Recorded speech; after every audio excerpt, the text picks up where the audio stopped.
Atos dos Apóstolos, capítulo 3, versículo 52. E os discípulos estavam cheios de alegria e do Espírito Santo. Vou ler de novo. E os discípulos estavam cheios de alegria e do Espírito Santo. Esse mesmo texto, na tradução King James, diz: e os discípulos, no entanto, viviam plenos de alegria e do Espírito Santo. Deus quer que estejamos plenos da alegria dele, plenos da presença dele. Eu pergunto, você também quer estar cheio, pleno de alegria e da presença dele? Você crê que ele vai falar conosco? Então, por gentileza, desocupe suas mãos. Vamos dar ao Senhor e a sua palavra a melhor salva de palmas que você já deu. Feche os seus olhos, vá aplaudindo, vá glorificando. Senhor, nosso Deus e Pai, Deus bendito, santo, amado e todo-poderoso. Meu Deus, a tua igreja te aplaude e te glorifica. Abra os céus agora e receba o louvor da tua igreja. E por essa mesma abertura, vai derramando a tua graça, a tua bênção, a tua virtude e o teu poder. Ninguém veio aqui ouvir o homem falar. O homem não tem nada a dizer, todos viemos ouvir a tua voz, a tua palavra, viemos para te adorar, para te cultuar, para engrandecer o teu santo e poderoso nome. Que eu diminua, o Senhor cresça, remova toda barreira, todo obstáculo e envie a tua palavra com poder e autoridade, e que a tua palavra agora vá e produza o resultado para qual está sendo enviada, em nome do Senhor Jesus. Diga amém, Senhor. Tome o teu assento, por gentileza, mas preste muita atenção, não se distraia. Se vocês trouxeram, quem trouxe papel e caneta, tome nota do que vai ouvir e aprender, amém?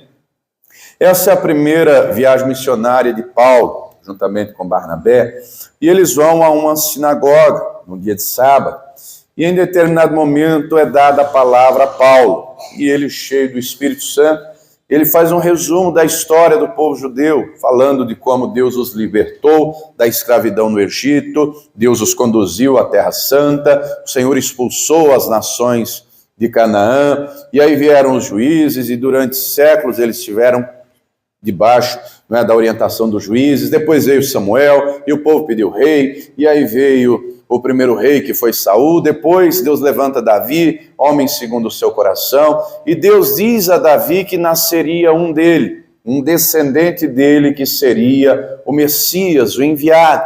E Paulo vai dizer, depois você lê o capítulo todo, que veio primeiro João Batista pregando o batismo de arrependimento, anunciando a vinda, a chegada do Messias, e o Messias veio, disse Paulo, e é Jesus Cristo. Mas o povo de Jerusalém não o conheceu, por isso o mataram, o crucificaram, mas ao terceiro dia ele ressuscitou e agora anuncia a todos que se arrependam dos pecados, que creiam. E aquele povo ouvindo aquilo, à medida que Paulo pregava, o Espírito Santo trabalhava em cada coração e aquela palavra começou a arder, eles começaram a acreditar, a ponto de dizerem a Paulo, a Barnabé: venha de novo, sábado que vem esteja aqui, queremos ouvir mais, queremos aprender mais. No sábado seguinte não estava só os mesmos, nos diz aqui o texto que estava quase que a cidade inteira para ouvir aquilo que Paulo, usado pelo Espírito Santo, iria ministrar. E muitos creram, e muitos receberam o Senhor como Salvador. E é por isso que o texto diz que os discípulos, aqueles que creram, foram cheios, estavam cheios de alegria e do Espírito Santo. Queridos, essa alegria, ela tem que fazer parte da nossa vida. Só que aqui percebemos um detalhe: todos esses que ouviram e agora creram, são novos convertidos. E no início da caminhada, tudo é novidade. No início da caminhada, a alegria da salvação é maravilhosa. No início da caminhada, a unção do Espírito é maravilhosa. Só que não podemos perder, no decorrer da caminhada, nem a alegria, nem a unção do Espírito, nem deixar de ser cheio. E o que o Senhor me chamou a atenção, como manter então essa alegria? Como se manter pleno dessa alegria, como se manter cheio do Espírito Santo. E nós vemos aqui ao longo da Escritura que a alegria do Senhor não é uma mera alegria por algo momentâneo e passageiro, porque se alegrar quando tem saúde, quando tem dinheiro, quando as contas estão pagas, qualquer um se alegra, é verdade ou não é? Não precisa nem ser cristão. Agora, essa alegria é pelo fato da presença do Senhor em nós. Manter essa alegria. Uma vez que essa alegria, em primeiro lugar, vemos aqui, é fruto da salvação. Eles se alegram, como disse o Senhor Jesus, quem quiser anotar, Lucas capítulo 10, versículo 20, quando os discípulos voltam e eles estão deslumbrados, alegres e contentes, né? Dizendo: Senhor, pelo teu nome, os espíritos nos obedecem, se sujeitam a nós. E ele deixa claro: não se alegre porque os demônios obedecem o comando, a ordem. Se alegre porque o seu nome está lá, lá no céu. Se alegre, a alegria da salvação, se alegre porque você é salvo. E essa alegria da salvação, ela tem que ser cultivada, porque ela pode ser perdida. No Salmo 51, no versículo 12, Davi diz assim: torna a dar-me a alegria da salvação. Porque ele perdeu essa alegria. E por que ele perdeu? Porque ele pecou. E o pecado é acusação na alma. E o pecado gera certeza de condenação. O pecado gera certeza de afastamento de Deus. Gera certeza de ruptura da conexão com o Wi-Fi celestial. E ele diz: torna a dar-me a alegria da salvação. O Salmo 51 e o 32, ele escreve após o pecado com a Batseba.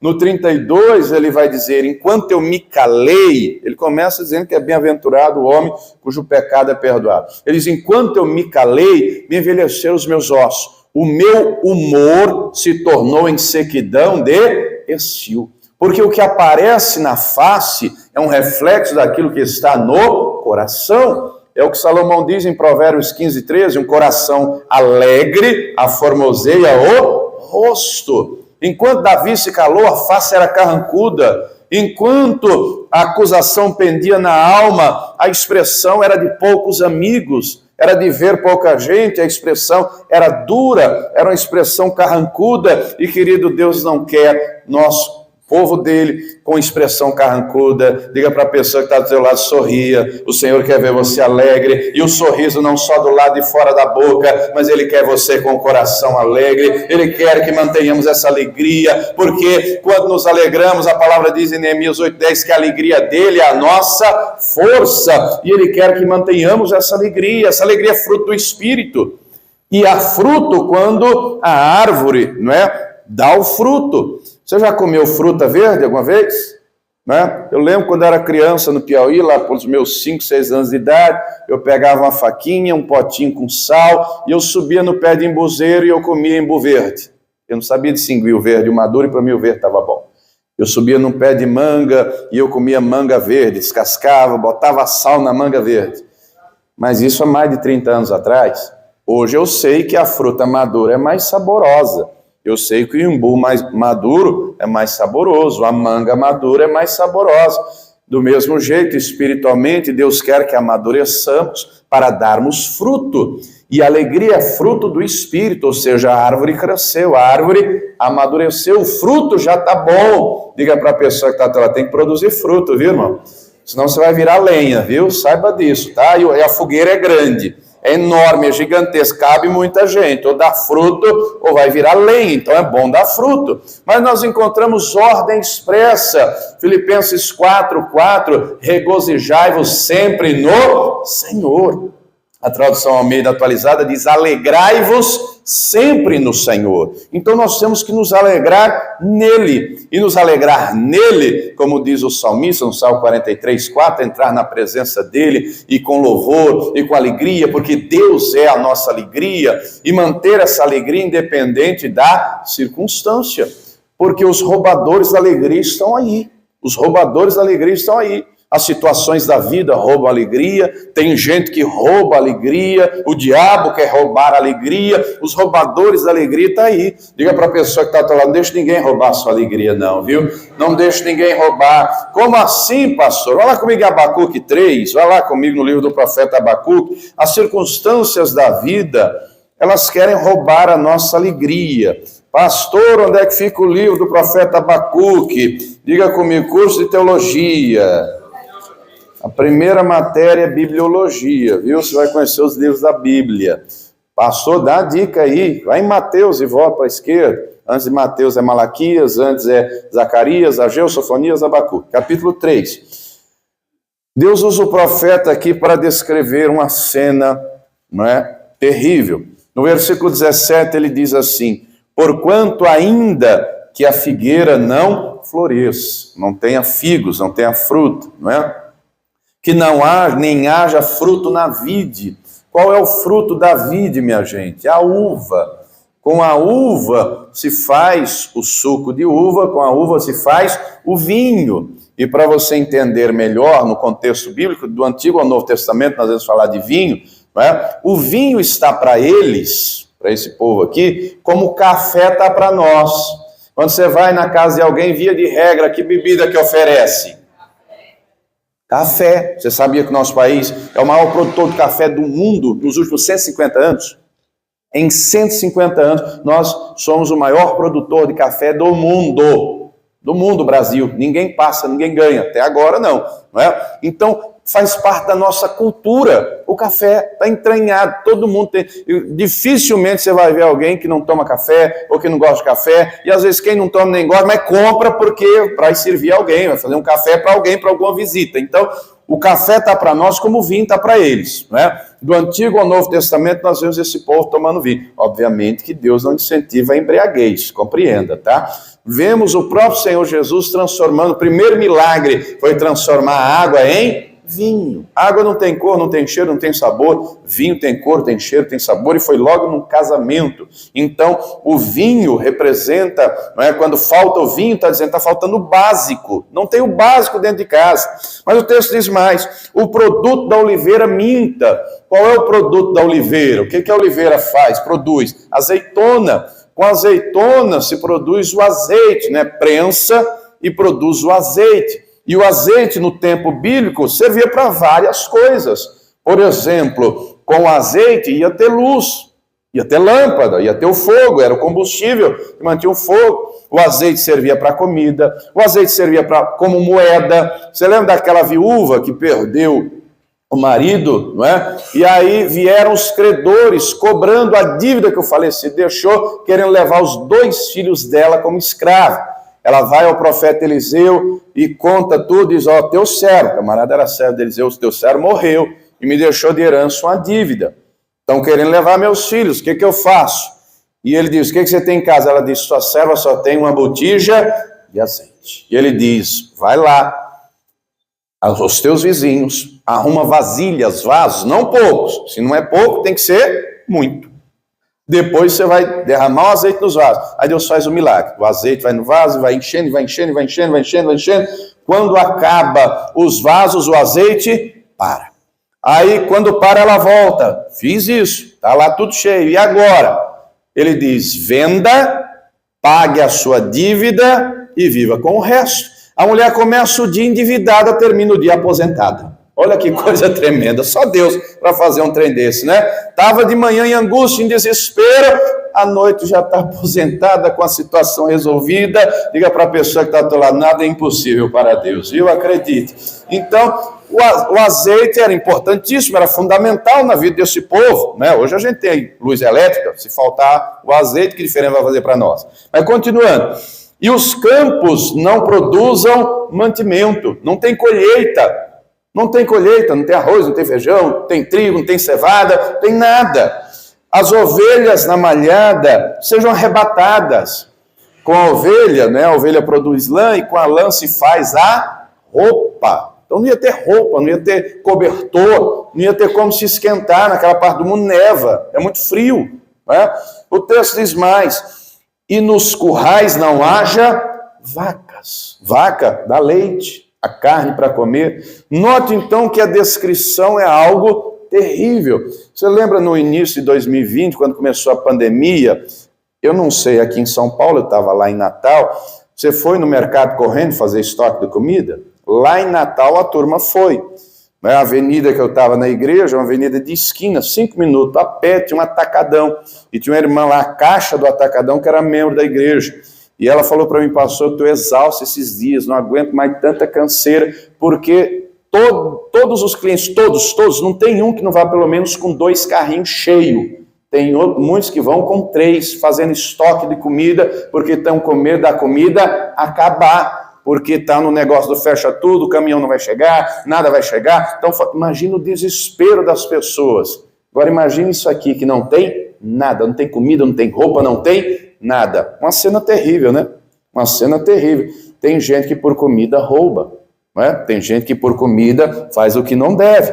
Mas o profeta diz no versículo 18, todavia, independente da circunstância, eu me alegrarei no Senhor, exultarei no Deus da minha salvação.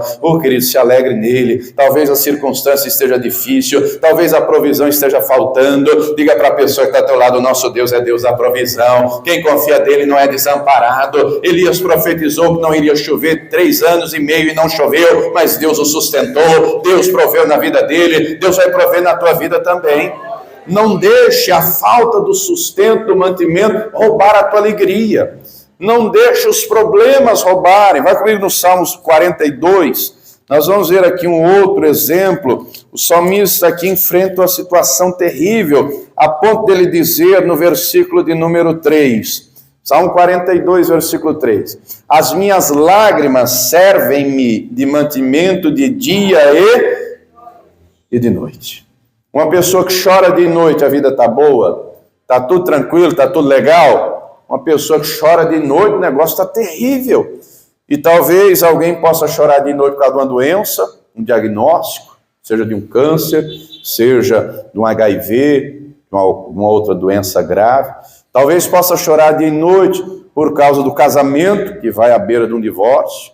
Possa chorar de noite por conta das dívidas que se acumulam e o juro que vai aumentando e uma bola de neve. Talvez chore por conta do filho, da filha que está no vício, na droga, no caminho errado. Eu não sei, mas o salmista descreve ainda uma situação pior. Porquanto me dizem constantemente onde está o teu, além da circunstância, ainda tem gente para dizer, se você é crente, por que você está doente? Deus não te curou ainda? Se você é crente, por que você está passando esse aperto? Cadê Deus que não proveu o dinheiro ainda? Se você é crente, por que você está vivendo isso, teu casamento desse jeito? Por que teu filho está na droga, está no vício? Por que você está passando por isso? Onde é que está o teu Deus? Querido, Deus continua no mesmo lugar onde sempre esteve, lá no alto e sublime trono, mas Ele não está só lá não, Ele também está aqui. Ele está com todo aquele que tem um coração contrito, um coração quebrantado, aquele que o busca. O salmista então descreve aqui uma situação cujas lágrimas é uma constante. Eu não sou médico, mas a experiência nos mostra que uma pessoa que chora de noite diante de qualquer psiquiatra daria logo um laudo de depressão. E com um laudo de depressão se afasta do trabalho. Nos nossos últimos anos aqui no país, se você pesquisar na internet, você vai ver que a depressão é uma das causas mais incapacitantes do nosso país. Com um laudo de depressão se afasta do trabalho. Dependendo se é um transtorno bipolar ou alguma coisa grave, aposenta, né? Aposenta no sentido de se afastar, não tem condições de trabalhar. Olha a seriedade da coisa. Ele traz à memória, versículo 4, quando me lembro disso, dentro de mim derramo a minha alma, pois eu havia ido com a multidão, fui com eles à casa do meu Deus, com voz de júbilo, com voz de alegria e louvor, com a multidão que festejava.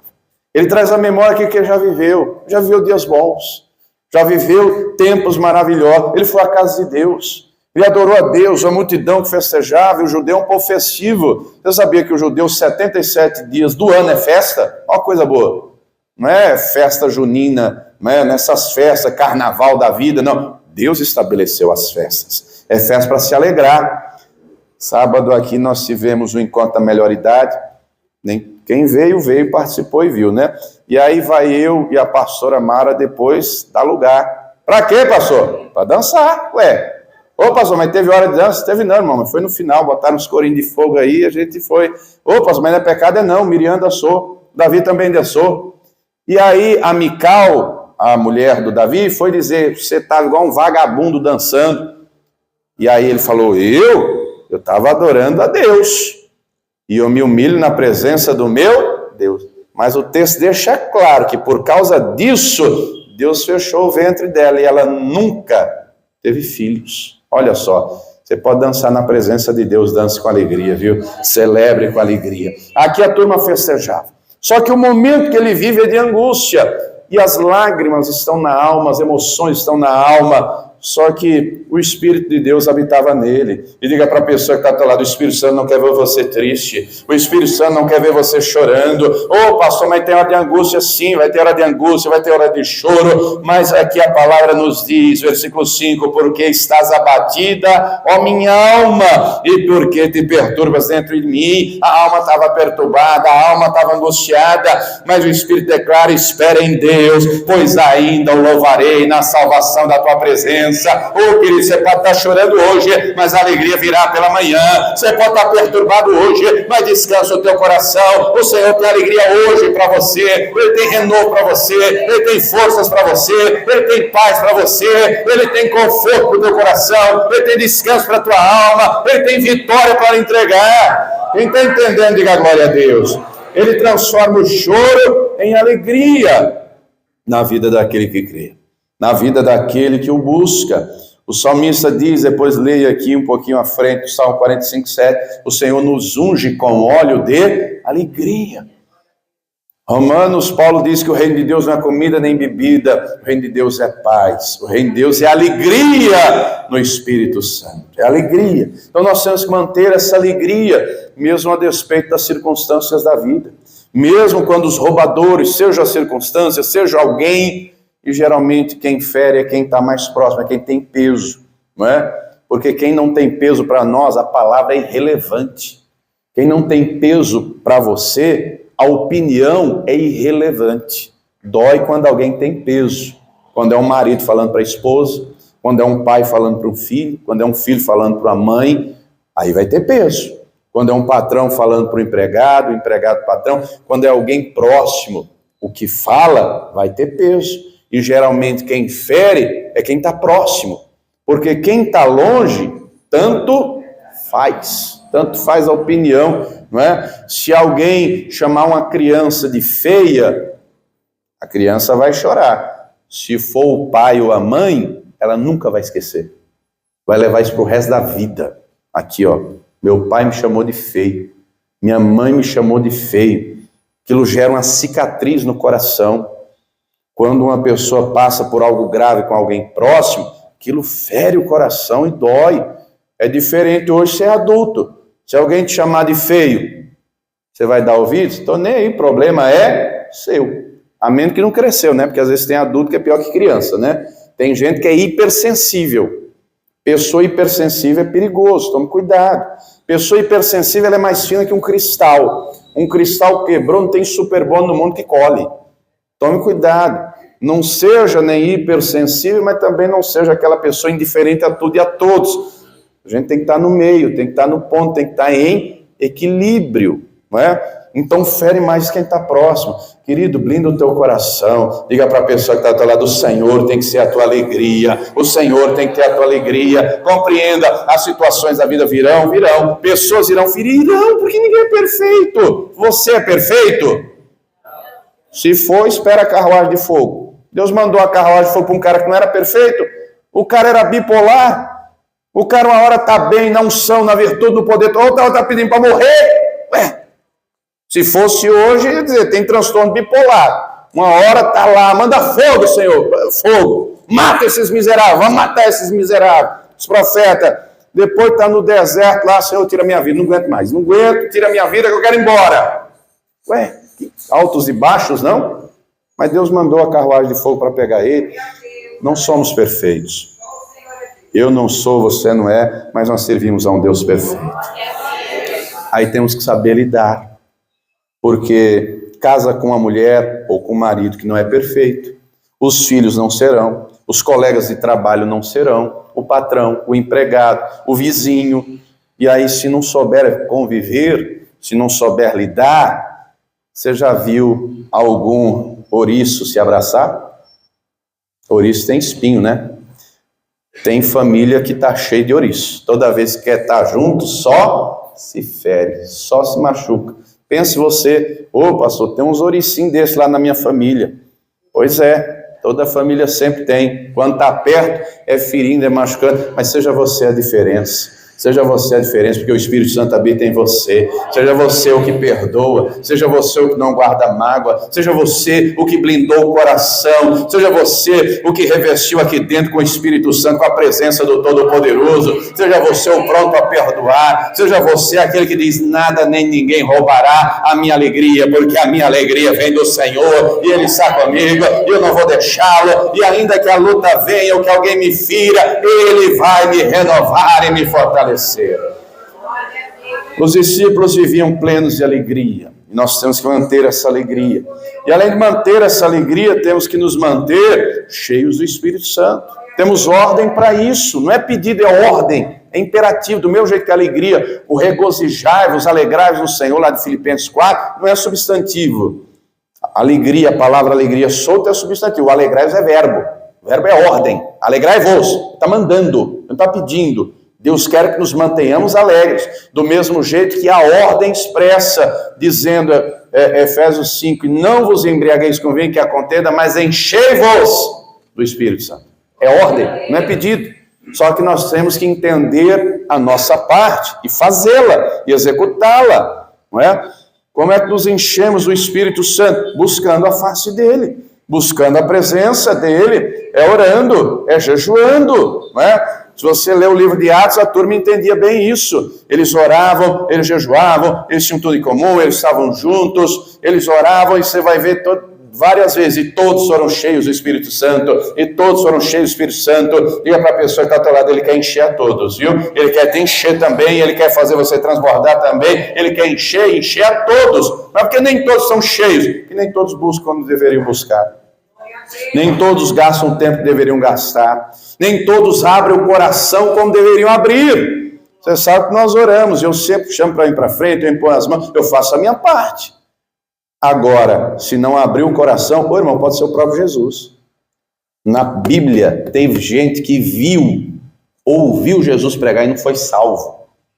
Teve gente que viu Jesus fazer milagre, mas a incredulidade impediu de fazer na vida dele. Então, se não abrir o coração, a palavra não vai entrar, ela não vai frutificar. Na hora da busca, a unção não será derramada. Quem está entendendo, diga glória a Deus. Ao passo que aquele que abre o coração, a palavra entra, ela encontra lugar, ela frutifica, ela produz. No momento de busca, a unção é derramada e a pessoa se enche, transborda e se derrama. No começo da caminhada eu não compreendia muito isso, quando comecei a pastorear, e eu ficava com aquela incógnita na cabeça. Falei, como é que pode, Senhor? A mesma pregação, a mesma oração, tem gente que chora, se derrama, e tem gente que fica olhando o teto. É o mesmo culto, tem gente que diz, pastor, que culto tremendo, que palavra, que isso, que aquilo, e tem gente que só falta dizer, perdi meu tempo. Eu falava, Senhor, qual é o meu problema? Eu tenho que orar mais, eu estou orando pouco, eu estou jejuando pouco, eu estou estudando pouco, eu estou me consagrando pouco, o que é que falta em mim? Até um dia que o Espírito Santo diz, o problema não é você, o problema é o coração deles. Quem abre o coração, a palavra entra, a unção é derramada, a minha glória manifesta, mas quem não abre, não liga não, continue pregando, continue falando. Se você ler o texto de Atos 13, onde começamos a mensagem, está escrito que creram os que estavam reservados para a vida eterna. Creram os que de fato seriam salvos. Tome cuidado para não se tornar um mero frequentador de igreja, querido. Tome cuidado para não se tornar um religioso. Querido, deixa o Espírito Santo trabalhar, deixa o Espírito Santo agir. Não é? Tem gente que vai à igreja há anos e anos, nunca entregou a vida para Jesus. Ou entregou e não batizou nas águas. Ou batizou e não assumiu um compromisso com Deus de fidelidade. Faça a sua parte. Quem está entendendo, diga amém. Nos mantemos cheios do Espírito Santo, orando, jejuando, buscando. Nos mantemos cheios quando não entristecemos a Ele. Está escrito, Efésios 4:30, que nós não devemos entristecer o Espírito Santo. Como é que entristecemos? Com desobediência, com rebeldia, com teimosia. É um Saul da vida. Tem uma direção do que é para fazer, mas faz o que ele quer fazer. Não faz o que Deus fala, faz o que ele acha. Ele não quer agradar a Deus, quer agradar o outro. Isso é perigoso. Se você decidir agradar a Deus, saiba que vai ter gente à tua volta que vai te desagradar. E aí você decide quem você vai agradar, se a Deus ou aos homens. Quem está entendendo, diga amém. Não podemos entristecer, porque se entristecer vai extinguir o Espírito, vai botar ele para fora, vai expulsá-lo. Foi o que Saul fez, expulsou o Espírito Santo. Ele foi cheio, ele foi ungido, ele foi revestido, mas ele botou o Espírito Santo para fora da vida dele. Devemos nos manter cheios do Espírito Santo quando deixamos ele nos guiar. Fala comigo rapidinho em Romanos 8. O texto deixa claro que quem é guiado pelo Espírito de Deus é filho de Deus. Romanos 8,14. Porque todos os que são guiados pelo Espírito de Deus, esses são filhos de Deus. Os que são guiados. E o guiado aqui é a ideia de um volante de um carro, não é? Nós temos que ser o carro e o Espírito Santo o motorista. O carro não vai para onde ele quer, vai para onde o motorista vira a direção, o volante. Então ele tem que dirigir a nossa vida. E quando entregamos a direção na mão dele sem reservas, às vezes acontecerá dele nos conduzir por situações que não nos agradam. Como assim, pastor? Não estou entendendo. Se você ler Lucas 4, versículo 1, está escrito: e Jesus, cheio do Espírito Santo, foi conduzido, foi levado pelo Espírito Santo aonde? Você lembra? Ao deserto. Ao deserto. Foi o Espírito Santo que o levou ao deserto. E no deserto, 40 dias sem comer, sem beber. No deserto ele foi tentado. O maligno faz de tudo para o derrubar, para que ele caia. Tenta ele, com o elementar, o básico da sobrevivência, o material, a comida. Diga essas pedras, tu és filho de Deus, se tornem em pães. Mas ele, não só em jejum e oração, ele conhece a palavra, ele vence com a palavra para que seja um exemplo para mim e para você. Ele responde: está escrito, nem só de pão viverá o homem, mas de toda palavra que sai da boca de Deus. Toda palavra. A palavra é alimento, a palavra é sustento. Aí o diabo pensar na palavra, conheço a palavra, deixa comigo.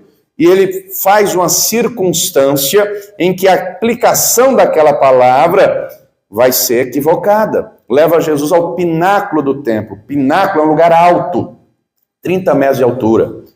Irmãos, eu caí quando era criança, de 1 metro de altura, quebrei um braço. De 30, morre sem medo de errar. Morre ou não morre? 30 metros é um prédio, não é? Aí o diabo diz: olha, pode se jogar. O que o diabo está tentando? O ego. O ego. Qual é a ideia ali? Se você se jogar, você não vai morrer não. Deus vai dar ordem aos anjos para te guardar e todo mundo vai te ver. Qual é a ideia? Você já viu na televisão alguma vez um show, por exemplo, que o artista pula de paraquedas ou desce numa escadinha, ou o palco abre, ele sobe no negócio assim, na plataforma, no elevador, e solta aqueles fogos e fumaça e luz, não sei o quê. A celebridade chegou. A ideia é essa. A celebridade. Trabalhar no ego, no orgulho, na soberba. Mas o Senhor responde na hora. Está escrito: não tentarás ao Senhor teu Deus. Ah, não caiu na comida, não caiu no básico, não caiu no orgulho, na soberba. Vamos ver se cai no poder. Ó, tá vendo tudo aqui, ó? Tudo isso te darei. Essa riqueza, o poder, a influência, tudo te darei. Porque tem gente que se corrompe com o poder.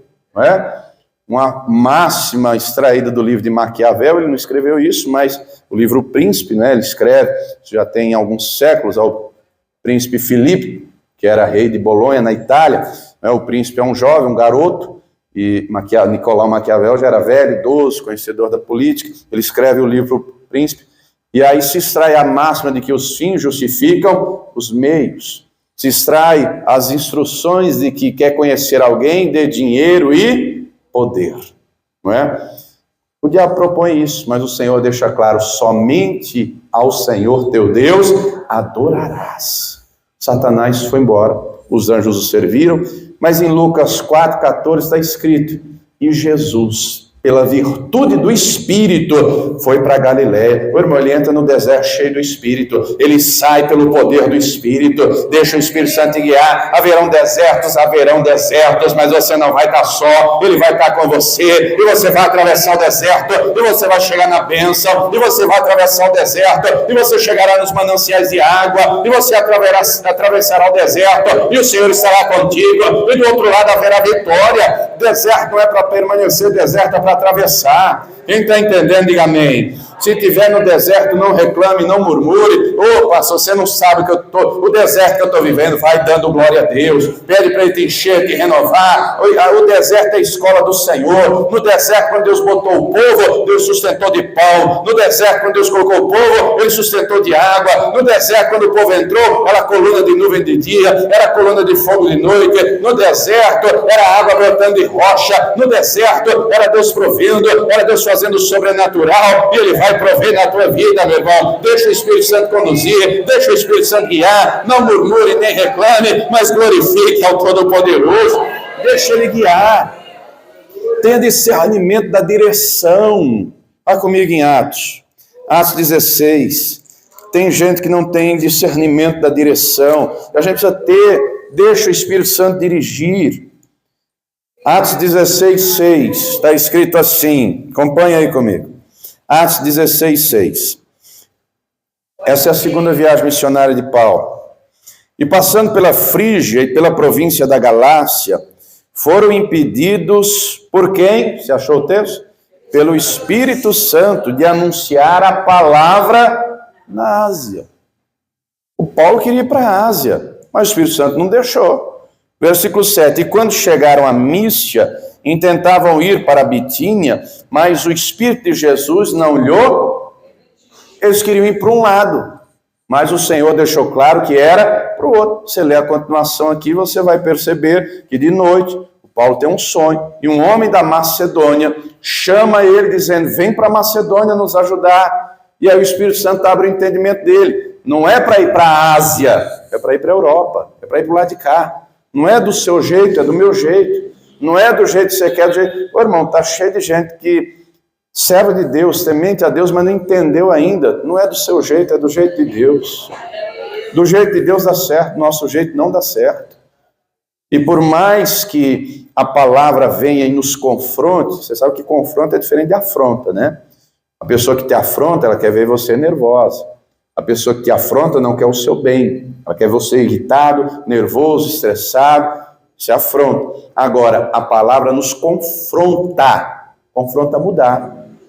Confronta a reconhecer os erros.